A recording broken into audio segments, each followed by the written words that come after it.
प्रिया नाम की एक लड़की थी। वह अपने माँ बाप के साथ एक बड़े शहर में रहती थी और उसके बाप बड़ी कंपनी में काम करते थे। प्रिया की उम्र 18 साल थी। एक दिन अचानक से उसके घर एक रिश्ता आया। उसके माँ बाप ने उस रिश्ते को हाँ कर दिया और कुछ दिन बाद उसकी शादी होने लगी। उनकी माँ ने विदाई के समय प्रिया को गले लगाते हुए कहा, आज से तेरे सास ससुर ही तेरे माँ बाप हैं। तभी उसकी सास सरिता जी बोलती हैं, चिंता न करो समधन जी, बहू नहीं बेटी ले जा रही है और इसे बेटी बनाकर रखूंगी। आप लोग चिंता मत कीजिए। वह लोग प्रिया को लेकर ससुराल जा पहुंची और प्रिया का ससुराल में पहला दिन था। वह सुबह जल्दी उठकर नहा धोकर तैयार हो गई थी कि ससुराल में बहू को देखने के लिए अभी रिश्तेदारों का आना जाना चल ही रहा था कि प्रिया की सास सरिता जी कमरे में आती है और कहती है कि यह क्या बहू, तुम तो ऐसे ही बैठी हो बिना घूंघट के, अभी तो नई नई शादी हुई है, सबको ऐसे ही मुंह दिखाती फिरोगी क्या? चलो घूंघट कर लो। प्रिया को पहले ही दिन अपनी सास सरिता जी से ऐसे कुछ सुनने को मिला। ऐसा व्यवहार की उम्मीद न थी और शादी के पहले जब भी फोन पर बात होती थी तो हमेशा यही कहती थी, रिया की तरह तुम भी हमारी बेटी हो, बेटी की तरह रखेंगे।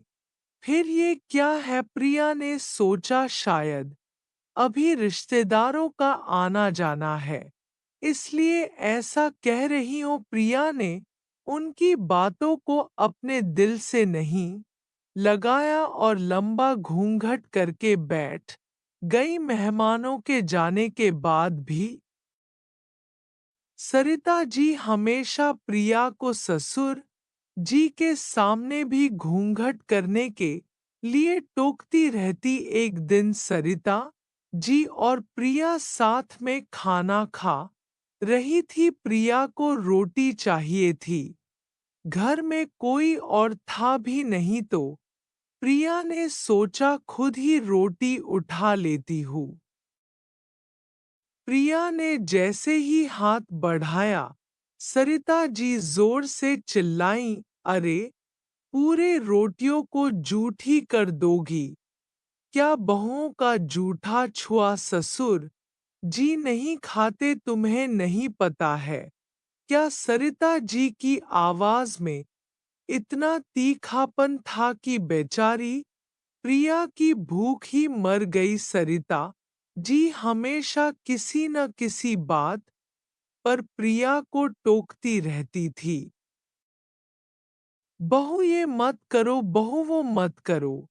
प्रिया हमेशा सोचती कि अब मैं और नहीं सुन सकती, लेकिन परिवार में शांति बनाए रखने के लिए वो कभी सरिता जी को पलटकर जवाब नहीं देती।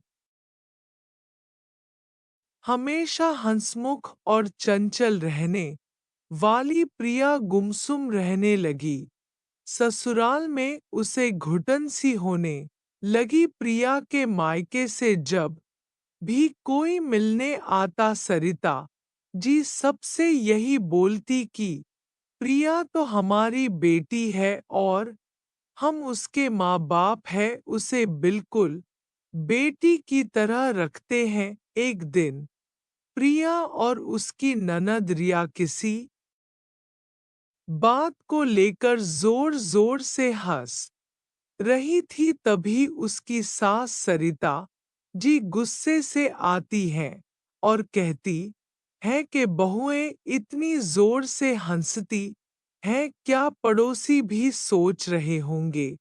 इनकी बहू तो जोर जोर से हंसती है और जोर जोर से बोलती है।